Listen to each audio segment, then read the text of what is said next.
Bradesco, entre nós você vem primeiro.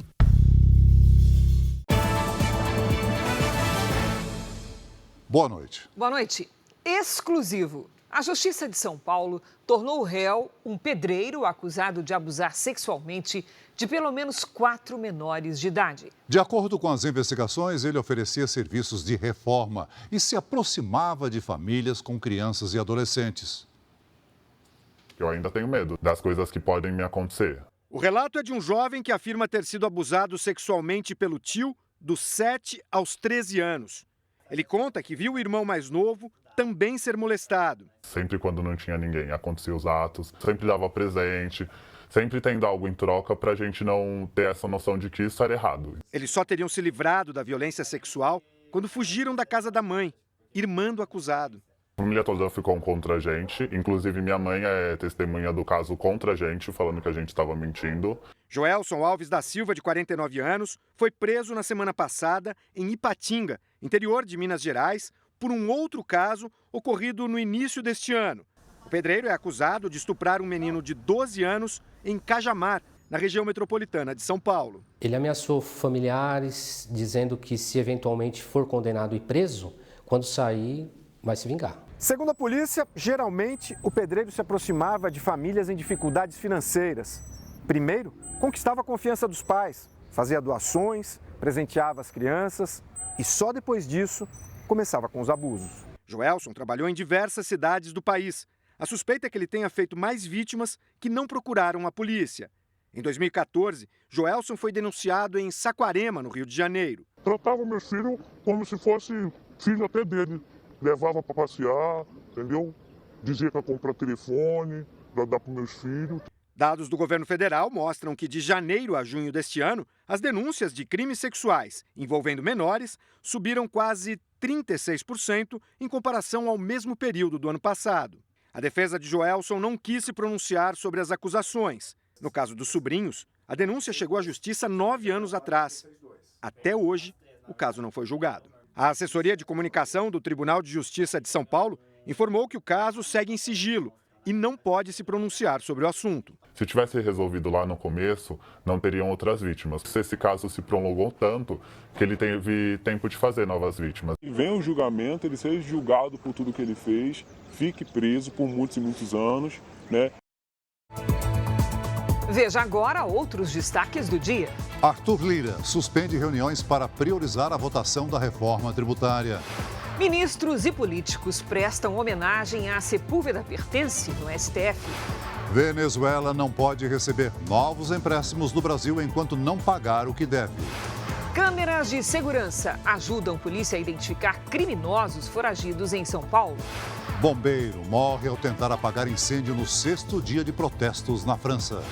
E na série especial, o tempo gasto nas redes sociais impede a realização de sonhos e projetos no mundo real.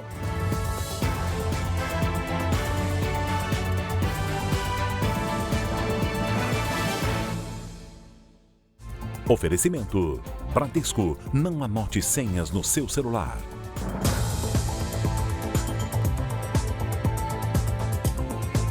A polícia investiga o desaparecimento de uma criança de 1 ano e 11 meses em São Paulo. A suspeita é de que a menina tenha sido sequestrada por uma amiga da mãe dela. Seu Gilson passou o dia colando cartazes pelo bairro onde mora com a família. Desesperado, está em busca da filha caçula, Isabela. Tem um buraco no coração que vai ficar difícil de tapar. Só vai ser tapado quando ela não aparecer. A menina sumiu na noite de sexta-feira, na zona sul da capital paulista. Ela estava com o irmão mais velho e com a mãe, que vendia balas para completar a renda. Câmeras de segurança gravaram o momento em que a mulher atravessa a rua e vai a um bar. Segundo a polícia, neste momento, ela deixou 2 filhos com uma conhecida. No relato de Evaniza, a mulher se chama Sandra e ajudava a família com cestas básicas. Passaram a ter mais intimidade e a Sandra passou a pedir a criança para ela. Queria a criança, quis levar a criança para ela. A senhora disse que nunca autorizou isso, mas manteve a amizade, que foi algo imprudente. O circuito também mostra quando a mãe de Isabela volta para o lugar onde deixou as crianças. Neste momento, percebe que a menina desapareceu. Evaniza pede ajuda a clientes do bar. Logo em seguida, aparece Sandra com o irmão de Isabela. O delegado afirma que Sandra fingiu ter sido atacada por sequestradores. Ela volta a pé junto com o pequeno, de 8 anos de idade, demonstra que está sofrendo ali e, em dado momento, ela desaparece no meio da confusão. A polícia já sabe que a menina foi colocada em um carro com outras 2 pessoas, mas até agora o veículo não foi encontrado. As imagens da mulher que participou do sequestro de Isabela foram inseridas em um sistema de reconhecimento facial, numa tentativa de descobrir a verdadeira identidade dela e localizar a criança. Segundo os depoimentos, a mulher fez amizade com a mãe de Isabela assim que a família chegou da Bahia. Possivelmente, uma estratégia para conseguir sequestrar a criança. Só no primeiro semestre deste ano, o Disque 100 recebeu mais de 1.400 denúncias de sequestro e cárcere privado de crianças e adolescentes no país. A gente quer a Isabela.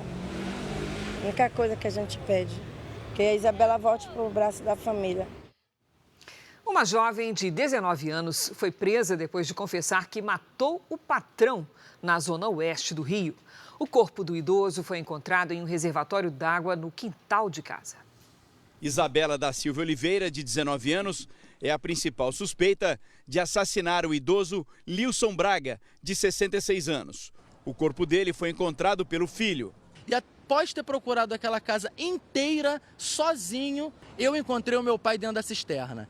Isabela foi presa em casa, numa comunidade na zona oeste do Rio. Em depoimento, a jovem confessou o crime, mas disse que matou Lilson porque foi ameaçada e abusada sexualmente. A versão não convenceu a polícia. Cremos que o objetivo foi financeiro. Ela roubou a vítima, fez transferências bancárias, saques, roubou os telefones celulares da vítima. Apesar das evidências, a polícia ainda busca respostas. Os investigadores acreditam que Isabela recebeu a ajuda de alguém para esconder o corpo do patrão. Esse caso também pode ter relação com a morte da mãe dele, uma senhora de 91 anos, encontrada sem vida em casa uma semana depois do assassinato de Lilson. A presa, Isabela, se passando pelo Lilson, ele já morto, faz contato com a cuidadora da idosa e a dispensa, alegando que a partir daquele momento a situação financeira não estava fácil e ele passaria a cuidar da senhora, da mãe. Isabela deverá responder por latrocínio, roubo seguido de morte, ocultação de cadáver e omissão. Todos sabiam que o meu pai tinha uma certa quantia de dinheiro reservada, como joias, e tinha o interesse de ir para um outro país viver, coitado, com o interesse de fugir da violência. No interior de Goiás, uma administradora de empresas precisou pedir medida protetiva contra o ex-namorado depois de ser perseguida por ele. Perseguir alguém virtualmente é crime no Brasil e pode dar até 3 anos de prisão. A mulher não quer ser identificada. Ela mora em Anápolis, a 50 quilômetros de Goiânia. Durante um mês, ela namorou um espanhol de 39 anos que vivia no Brasil. Depois que ela terminou o relacionamento, as perseguições começaram. Ia na academia atrás de mim, mandava pessoas me intimidar na academia, levar recado dele. Ela descobriu que foram criados perfis falsos em redes sociais, como se ela fosse uma garota de programa. O endereço era o da casa dela. Imagens do circuito de segurança mostram homens interessados no falso anúncio, que ela acredita ter sido criado pelo ex-namorado. Vem homem de dia, vem homem à noite, vem homem de madrugada, não tenho paz. A vítima registrou um boletim de ocorrência e a justiça concedeu uma medida protetiva, determinando que o ex-namorado não se aproximasse mais dela. O homem se mudou para a Espanha e não conseguimos contato com ele. Esse é um caso conhecido como stalking, que em inglês significa perseguição. Desde 2021, uma lei tipifica o crime de perseguição, que pode ocorrer tanto fisicamente quanto no ambiente virtual. A pena pode chegar a 3 anos de prisão. Só no ano em que a lei foi criada, houve 27.722 ocorrências de stalking em todo o país. Esse comportamento ele deve ser reiterado, né? Tem que ser uma conduta habitual e de alguma forma tem que trazer essa preocupação, essa ameaça à integridade física, integridade psicológica da vítima. Muitas vezes esse comportamento pode até restringir a liberdade de locomoção da vítima, porque ela tão incomodada já com esse comportamento, com essa conduta, deixa de frequentar determinados locais. Hoje em dia eu tomo remédio para dormir, para ter calma.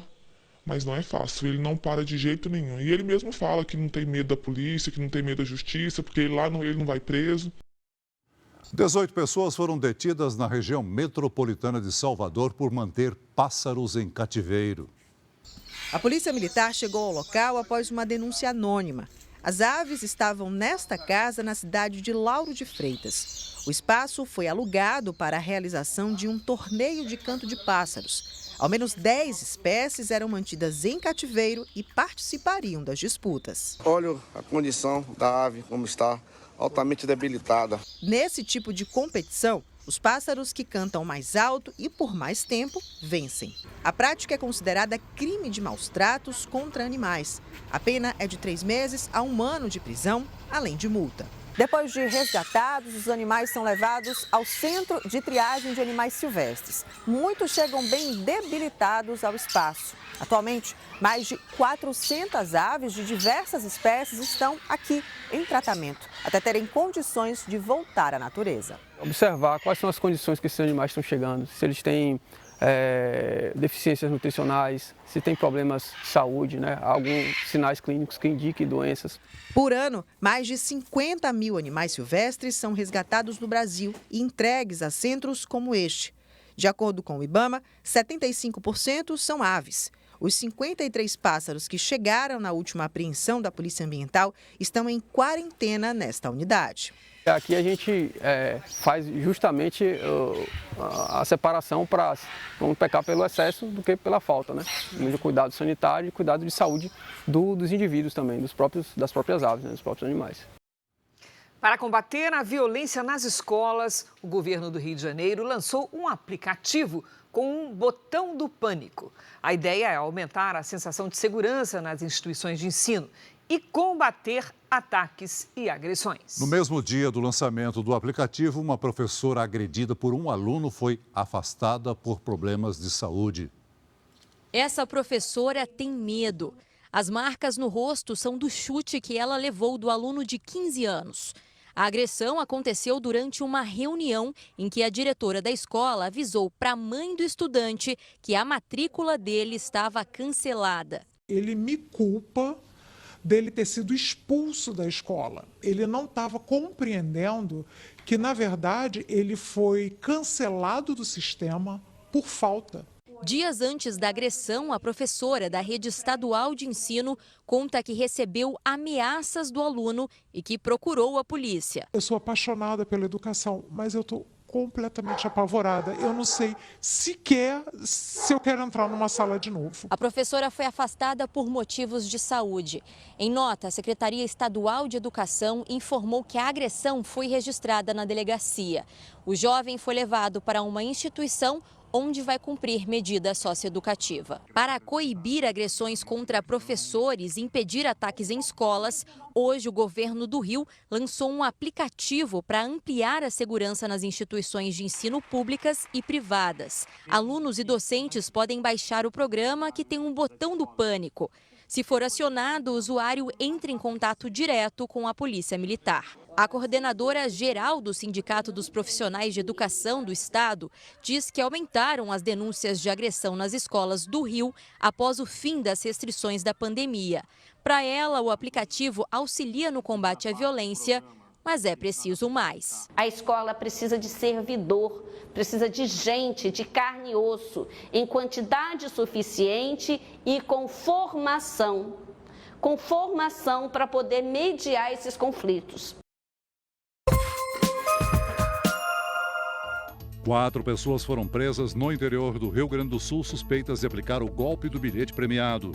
Os estelionatários abordavam as pessoas e pediam dinheiro em troca do bilhete. O prejuízo causado às vítimas é superior a R$2 milhões. A Polícia Federal realizou uma operação para combater a extração ilegal de minério na Amazônia. 10 acampamentos foram destruídos. Uma cratera se abriu numa avenida no Recife e engoliu um carro. Apesar do susto, ninguém ficou ferido. De acordo com a prefeitura, o acidente aconteceu por causa do rompimento de uma tubulação. Os bombeiros do Paraná realizam buscas por um avião bimotor que perdeu a comunicação com o radar hoje de manhã na altura da Serra do Mar. 3 pessoas estavam a bordo. A aeronave decolou de Umuarama e se dirigia a Paranaguá.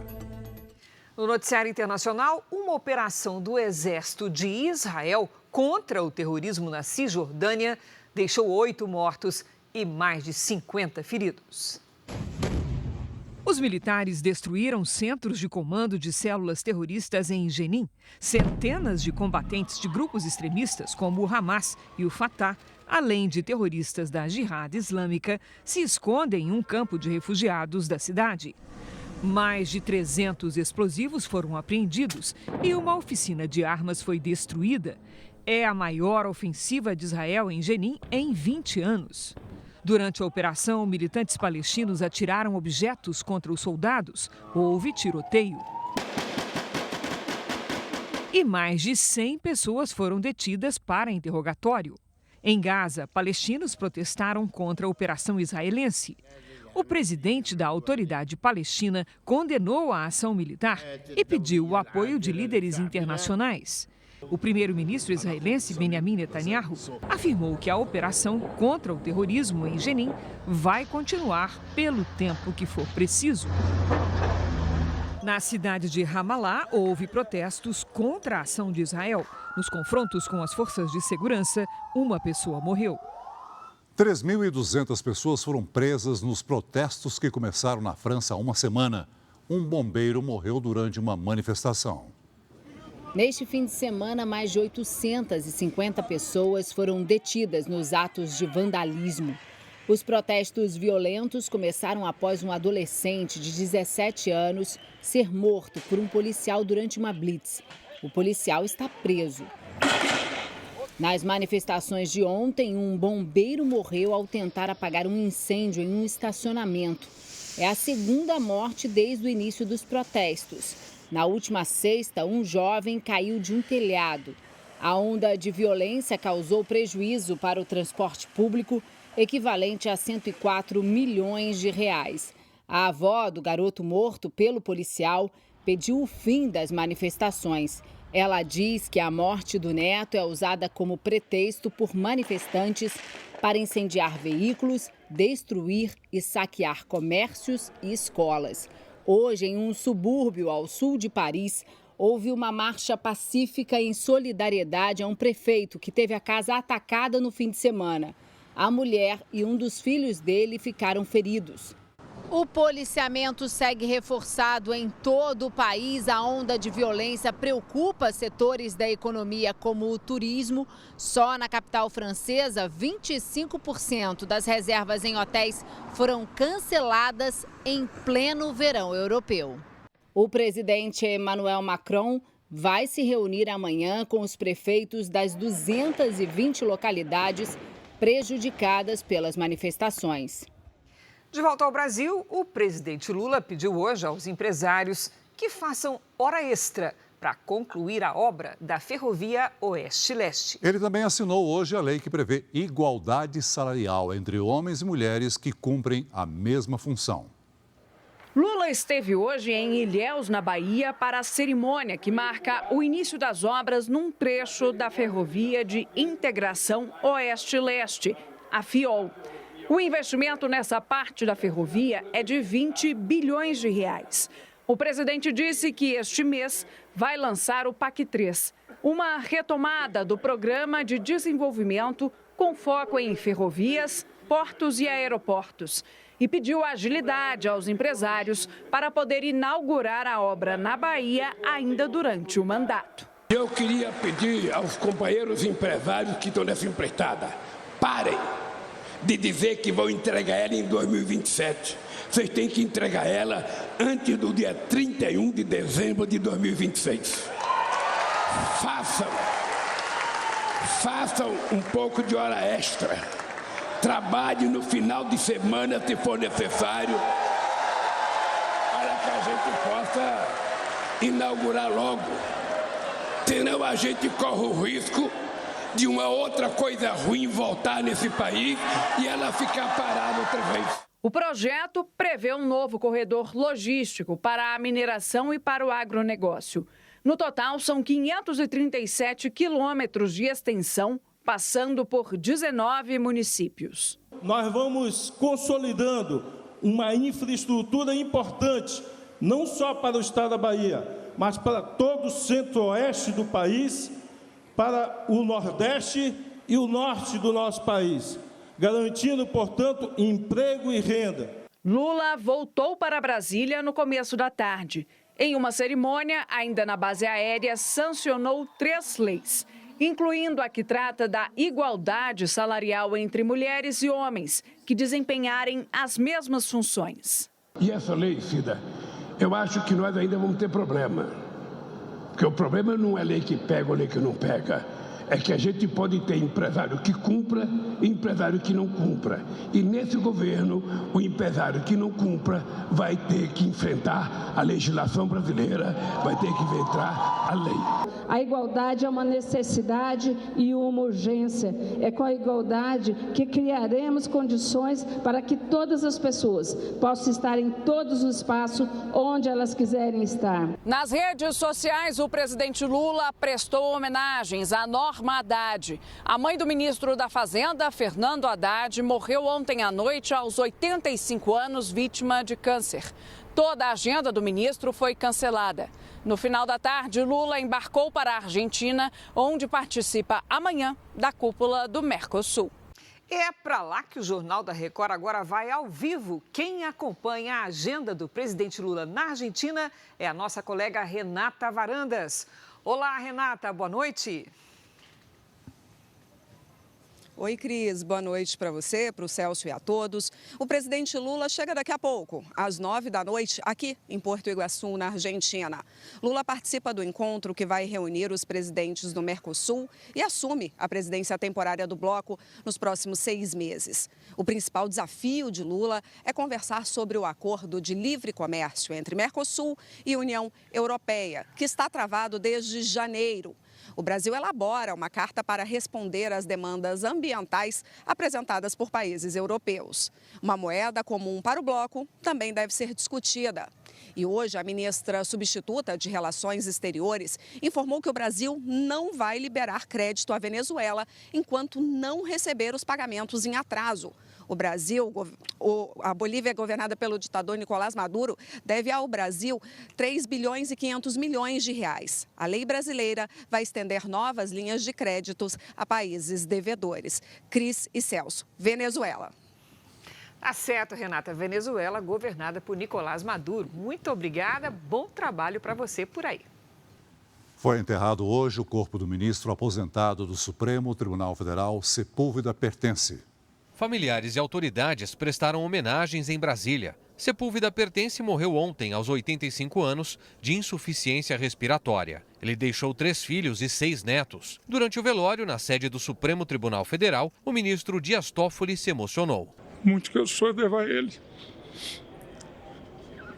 Sempre me apoiou, sempre me teve como uma pessoa da família. Os filhos dele também. Ele foi o maior de todos. A ministra Carmen Lúcia e a presidente do STF, Rosa Weber, também foram à despedida. O ministro Luiz Roberto Barroso destacou o bom exemplo de Sepúlveda Pertence. Foi um dos maiores que já passaram por aqui, não só pelo conhecimento jurídico, como também por virtudes da personalidade dele. Ele era um homem extremamente íntegro, de princípios sólidos, mas com grande capacidade de conversa, muito carisma.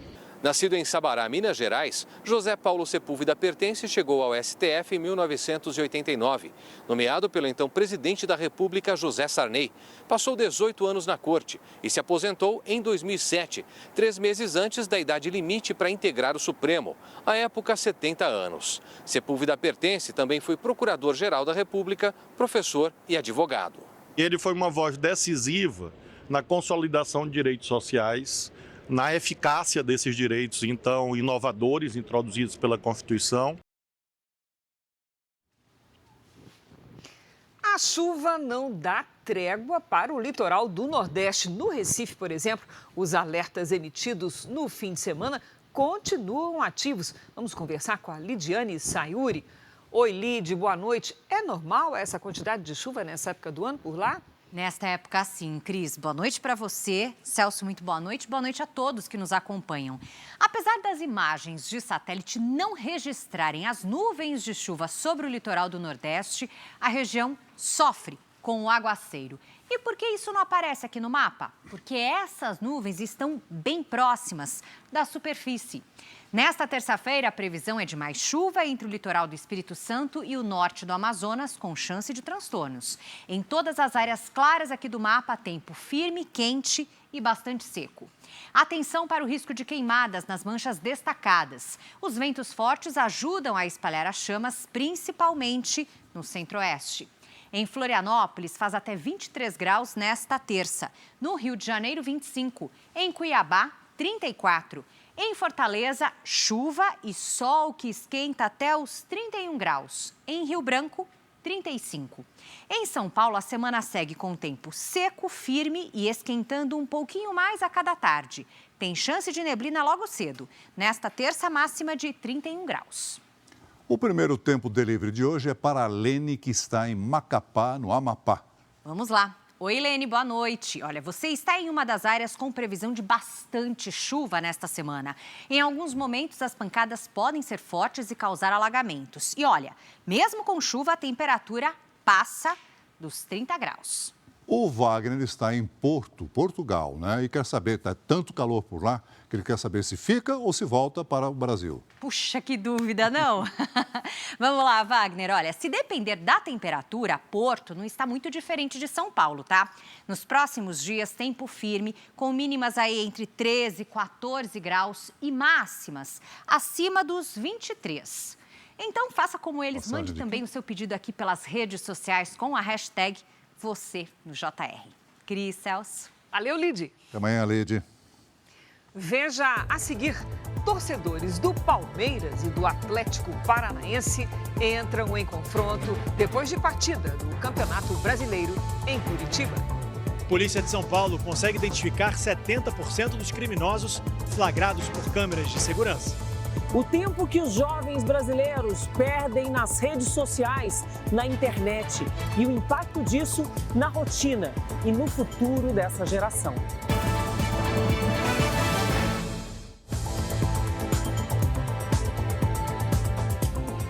O estado de São Paulo identifica 7 em cada 10 foragidos que foram gravados por câmeras de segurança. Só na capital existem quase 3 milhões de câmeras de vigilância. Sorria, você está sendo filmado. Segundo a Associação Brasileira das Empresas de Sistemas de Segurança, são mais de 2 milhões e 800 mil câmeras espalhadas por São Paulo. Os dispositivos ajudam a polícia a descobrir a identidade de suspeitos de cometer crimes, como esse homem, que fez um arrastão e levou todos os números de metal que estavam nas casas. A ação foi na semana passada. Graças às imagens, a polícia já sabe quem é o homem. Mileide foi uma das vítimas e achou uma solução para evitar mais prejuízo. Números chumbados nas residências, eles acabaram furtando. Então nós compramos um de plástico, porque daqui a pouco eles vão passar de novo e acabar tirando novamente. São Paulo é a cidade mais vigiada do país, na frente de Rio de Janeiro e Salvador, que também tem altos índices de criminalidade. Mas aqui, segundo a polícia, atualmente essa é a principal ferramenta para prender foragidos. 70% dos criminosos que são flagrados cometendo algum tipo de delito no estado só são identificados com a ajuda das câmeras de segurança. Os dispositivos de segurança não evitam crimes, mas ajudam em muito a solucioná-los. E isso aí não está, talvez, surtindo efeito. Isso aí é uma questão de a gente mexer com costumes, com conceitos, né? Hoje o ladrão, infelizmente, ele se vangloria de certos atos, né? No Carnaval em Salvador, 79 foragidos da Justiça foram presos ao serem identificados por câmeras com reconhecimento facial. O sistema cruza as imagens com os mandados de prisão em aberto na Justiça. Esta empresa grava o que acontece na cidade de São Paulo 24 horas por dia, em mais de 2.000 câmeras. Quem presenciar um crime pode escanear o QR Code e denunciar. As imagens são enviadas para a polícia. Esse é o caminho da segurança, é ser preditivo, é de você conseguir fazer com que as câmeras trabalhem a favor, para você ter um alarme no momento que a ocorrência está acontecendo. Esse é o futuro, esse é o caminho que a segurança através de câmeras vai seguir. Mais de 3.000 pessoas morreram vítimas de acidentes nas principais estradas federais nos primeiros 5 meses deste ano. E o risco aumenta agora em julho, por causa do período com maior movimento nas férias escolares. O flagrante mostra o caminhão em alta velocidade pela BR-381, na região central de Minas Gerais. Mais à frente, ele bate em um caminhão carregado com toras de madeira. A carga se solta e atinge outros 2 veículos. O caminhão tomba na pista. Apenas um dos motoristas teve ferimentos leves. Na BR-376, no Paraná, a cena impressiona. Um caminhão desgovernado provoca um engavetamento com 15 carros. 6 pessoas ficaram feridas, mas estão fora de perigo. Nos primeiros 5 meses do ano, foram registrados quase 3.500 acidentes nas rodovias federais. Para este especialista em trânsito, é preciso melhorar a educação e redobrar a atenção, principalmente no período de férias escolares, quando aumenta o movimento nas estradas. Diminuir a velocidade, seguir as normas e as leis de trânsito, para que a gente não veja e não acompanhe tantas tragédias. O risco de ser picado por um escorpião aumentou 8 vezes no estado de São Paulo em 13 anos. E veja, Celso, que de acordo com uma pesquisa da Universidade de São Paulo, esse aumento é provocado pelo calor e também pela falta de saneamento básico. Uma picada do escorpião amarelo pode ser mortal. O veneno dele atinge o sistema nervoso da vítima. Os grupos mais vulneráveis são as crianças e os idosos, porque o sistema imune pode ser um pouco debilitado. De 2008 a 2021, o risco de ser atacado por um escorpião aumentou 8 vezes no estado de São Paulo. É o que concluiu um estudo coordenado por pesquisadores da USP. Em cidades mais quentes e secas, como as do interior paulista, há mais chances de proliferação de escorpiões. A gente viu que naquelas áreas do estado de São Paulo, onde a temperatura é maior e a umidade é menor, então umidade relativa baixa e temperatura máxima mais alta, são aquelas regiões que concentram o maior número de acidentes. Além da interferência do clima, problemas sociais e econômicos estão por trás do aumento de casos. De acordo com a pesquisa, o escorpião amarelo é atraído para regiões onde não há saneamento básico. Ele também pode ser encontrado em pontos como este, onde há acúmulo de entulho e de lixo. Nós tivemos recentemente aí 2 crianças, que foram inclusive hospitalizadas. E vem brincar justamente onde você tem bastante entulho, num espaço que nem esse aqui que está tudo largado, sujo. Já está em fase de testes em São Paulo uma nova versão de um inseticida natural usado na agricultura. O produto também pode ser utilizado para controlar a população do carrapato estrela, que é o principal transmissor da febre maculosa. Esse ano, o país já registrou 11 mortes pela doença. O produto é totalmente natural, desenvolvido a partir de um processo orgânico livre de substâncias químicas, que usa fungos encontrados nas lavouras. Esses fungos foram isolados da natureza e daí a gente mistura no arroz, onde eles vão se multiplicar. Aqui a gente tem o pó do fungo, mistura na água e daí já pulveriza, por exemplo, no gramado, ou nas culturas para controlar as pragas. O agente biológico já é usado na agricultura e os estudos para aplicação no controle do carrapato estrela começaram há 1 ano. Uma parceria entre um laboratório japonês com sede em Salto, no interior do estado, e o Instituto Biológico de Campinas. Esses produtos são utilizados em diversas culturas, no café, na banana, na cana-de-açúcar, e são referendados inclusive para a agricultura orgânica. E, mais importante, ele permanece no ambiente, ele é um organismo vivo, não é como um produto químico que vai ser degradado pela ação do sol, pela ação do tempo. O primeiro teste foi feito neste parque ambiental, que fica próximo à cidade, onde vivem cerca de 1.000 animais nativos da região, principalmente capivaras. E aqui o experimento deu certo. O parque tem aproximadamente 200 mil metros quadrados e há quase 4 anos não se tem mais registros de carrapatos na região. Como ataca apenas o parasita, o produto pode ser aplicado diretamente na vegetação ou nos animais. Os fungos, que são isolados na natureza, eles provocam uma doença nos insetos ou no carrapato. Em vez de você usar uma substância química, um agrotóxico, você usa uma solução que já ocorre na natureza. O especialista explica que o produto interrompe o ciclo de reprodução do carrapato estrela, principal transmissor da febre maculosa. O carrapato ele tem um ciclo anual. Como é a estratégia? A gente derruba a população de carrapatos adultos, eles não vão se reproduzir. Eu consegui mitigar bastante o risco de que um carrapato venha picar um ser humano. O que a gente está fazendo é reequilibrar o que se perdeu pela própria ação do homem. Integrantes de uma torcida organizada do Palmeiras atacaram torcedores do Atlético Paranaense em Curitiba. O tumulto aconteceu depois de uma partida entre os dois times pelo Campeonato Brasileiro. Torcedores do Atlético Paranaense que estavam voltando para casa em um ônibus foram atacados por um grupo de palmeirenses. O confronto aconteceu logo depois do jogo, ainda nos arredores da Arena da Baixada. Os agressores chegaram a arrancar pedras das calçadas para atirar nos rivais. Uma mulher ficou ferida, mas sem gravidade. O ônibus foi destruído e não poderá rodar nos próximos dias. Quando se fala em tirar um veículo de circulação, você está tirando o direito de ir e vir do passageiro. Nesse outro vídeo, os responsáveis pelo ataque ao ônibus são flagrados brigando de novo. Até agora, ninguém foi preso. A polícia analisa as imagens e tenta identificar os envolvidos. E não foi só em Curitiba que houve registros de confrontos entre torcedores. No Recife, integrantes das torcidas organizadas do Sport do Ceará se enfrentaram horas antes do jogo começar pela Série B do Brasileirão. Nas imagens, é possível ver a pancadaria no meio de uma avenida. Nos vídeos gravados por vizinhos e pelos próprios torcedores, não é possível ver a presença da polícia militar. A polícia diz que foi acionada e agiu de forma ostensiva. Não há informações sobre presos ou feridos.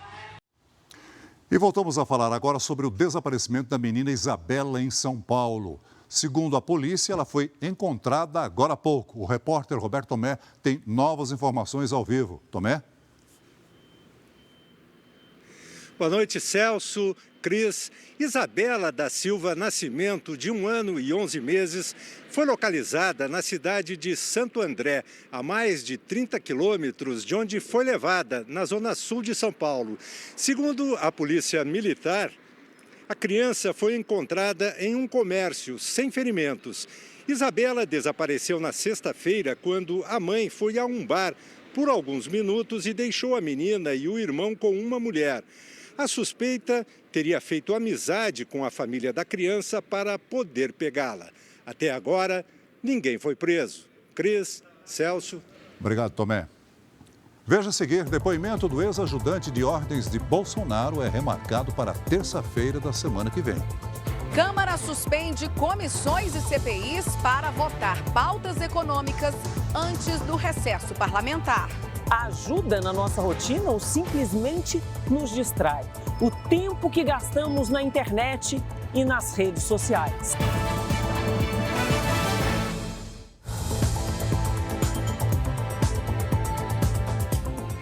Em Brasília, a Câmara dos Deputados começou hoje um esforço concentrado para tentar aprovar pautas econômicas importantes. A expectativa é votar o novo marco para o controle das contas públicas e também a reforma tributária até o fim da semana.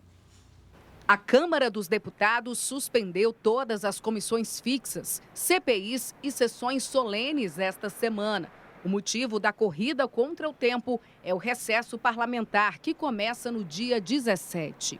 O objetivo é votar mudanças no Conselho Administrativo de Recursos Fiscais, o CARF, que permitirá à União desempatar votações em julgamentos e ampliar a arrecadação.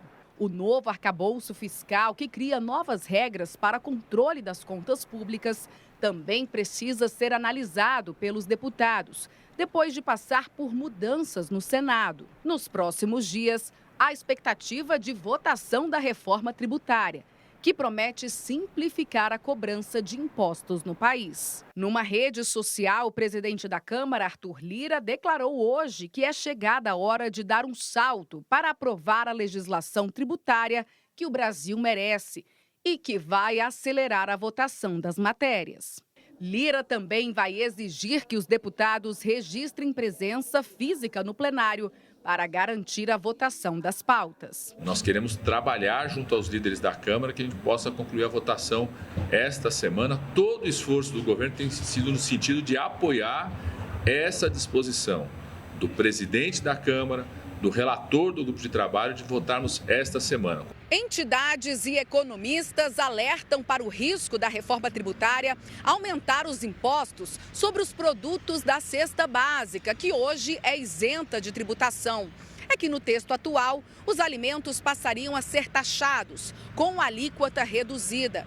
A Associação Brasileira de Supermercados afirma que a proposta pode reajustar em quase 60% os impostos sobre os produtos da cesta. O Ministério da Fazenda nega e explica que a conta é diferente. Fizeram a conta só considerando a alíquota nominal, esqueceram todo o efeito de cumulatividade de imposto pago e não recuperado ao longo da cadeia. Não tem aumento de tributação da cesta básica, queria deixar isso claro. Isso já está dentro do desenho da reforma tributária. Com o foco do Congresso nas pautas econômicas, foi adiado o depoimento do ex-ajudante de ordens do ex-presidente Jair Bolsonaro na CPMI dos atos golpistas. O depoimento do tenente-coronel Mauro Cid foi remarcado para terça-feira da semana que vem. Ele está preso desde maio, depois de uma operação da Polícia Federal que apura fraude nos cartões de vacinação de integrantes da família Bolsonaro. A balança comercial brasileira fechou com resultado positivo, isto é, o Brasil exportou mais do que importou, o que gerou um saldo positivo que passa dos 217 bilhões de reais no primeiro semestre deste ano. Esse é o melhor resultado do comércio exterior brasileiro no período em 24 anos. O avanço em relação ao primeiro semestre do ano passado foi de quase 33%. Os dados são do Ministério do Desenvolvimento, Indústria, Comércio e Serviços. No Peru, autoridades subiram o nível de alerta depois que o vulcão Ubinas começou a lançar cinzas com maior intensidade. O vulcão é um dos mais ativos do país. O Instituto Geofísico Peruano recomendou que o governo prepare planos de retirada dos moradores depois que Ubinas registrou aumento de atividade sísmica. O sul do Peru abriga uma dezena de vulcões ativos e faz parte do chamado Anel de Fogo do Pacífico, onde são registrados terremotos e atividades vulcânicas. A Rússia disse que resgatou cerca de 700 mil crianças das zonas de conflito na Ucrânia. De acordo com autoridades do país, a intenção é proteger órfãos e crianças da guerra. A Ucrânia e os Estados Unidos acusam a Rússia de cometer crimes de guerra ao sequestrar menores de idade. Tornados deixaram ao menos 3 mortos nos Estados Unidos. As regiões mais atingidas foram o centro-oeste e o sul do país. Na manhã de hoje, mais de 1 milhão de moradores ficaram sem energia elétrica. Um parque de diversões dos Estados Unidos interditou a montanha-russa mais alta da América do Norte. Um visitante percebeu uma rachadura enquanto os carrinhos do brinquedo passavam por um dos pilares de sustentação. Ninguém ficou ferido. O Jornal da Record volta com informação ao vivo, em primeira mão, sobre a localização da menina Isabela aqui em São Paulo. O repórter Roberto Tomé traz as últimas notícias. Roberto. Oi, Cris, Celso. Agora, com a criança em segurança, a polícia tenta encontrar a mulher que teria entregado Isabela a 2 sequestradores. A suspeita se aproximou da família, se aproveitando da situação de vulnerabilidade para tentar convencer a mãe da criança a entregá-la. Segundo a polícia, como não conseguiu, passou a planejar o sequestro. A suspeita se apresentou como Sandra e ainda está foragida. Os outros 2 suspeitos não foram identificados. Cris, Celso. Obrigada, Tomé. Na série especial desta semana, você vai acompanhar uma investigação diferente. O Jornal da Record foi atrás dos ladrões do tempo, aqueles que levam as nossas horas embora, aos poucos. E como levam, não é, Celso? Somando todos os minutos nas redes sociais, por exemplo, tem gente que passa mais de 2 meses por ano só no mundo virtual e fica sem tempo de realizar projetos e sonhos no mundo real.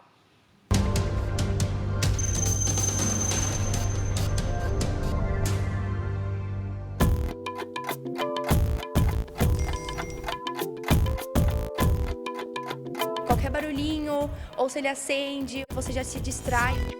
Tem alguém comentando minhas coisas e você vai lá naturalmente para ver. Quase uma extensão das nossas mãos. Você tem que ficar um pouco sem celular e acaba que a gente não consegue. Num aparelho tão pequeno, acesso ao mundo em um toque. Numa rolagem infinita, num ciclo vicioso. É um buraco negro porque você olha e fala assim, nossa, mas isso é interessante. Aí aquilo já puxou outra ideia. É um ladrão do tempo? Ah, com certeza. As redes sociais prendem a atenção na tela, principalmente entre os mais jovens. É sim um vício, porque as redes sociais, elas trazem pra gente tudo aquilo que a gente está procurando. Nós temos uma era que já nasceu, né, nessa sociedade digital. Eles ficam ali só aguardando o que tem pra gente agora. Muitos não sabem viver sem o celular. Teve um dia que eu perdi meu celular, eu fiquei sem meu celular por 2 dias. Eu sinto meio perdido, meio sem rumo. Aquela olhadinha nas fotos e comentários, que era para ser rápida, faz o tempo ir pro ralo e vira motivo para perder a hora e a conexão com pessoas importantes. No jantar acontece muito isso. Tá cada um no celular. E o tempo que a gente poderia estar ali conversando, criando momentos, a gente tá cada um no celular. A velocidade das informações na tela muda também a forma de estudar e deixa uma geração mais impaciente. Por conta também desse vício com o celular, para mim estudar, eu não consigo mais ler o livro o tempo todo. Apenas vejo videoaulas. Eu, pelo menos, né, passo o vídeo até o finalzinho para eu ver o que acontece no final, porque eu não quero ver tudo. Oi, gente, vocês podem parar só um minutinho o celular, que eu queria falar um dado importante para vocês.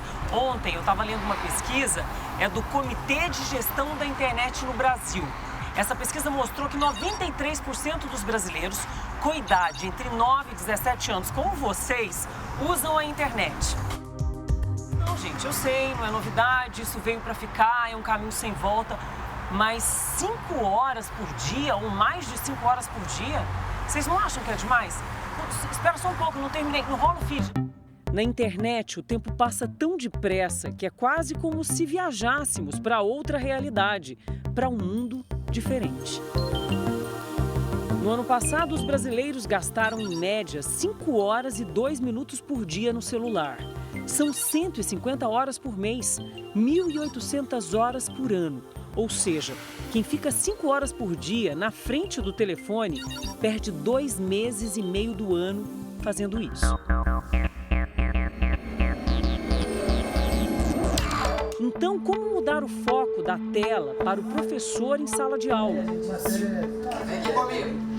Você precisa ter mecanismos alheios ao que você entende ali por giz, e lousa e livro, para poder manter essa atenção, para manter essa criança, né, conectada no conteúdo.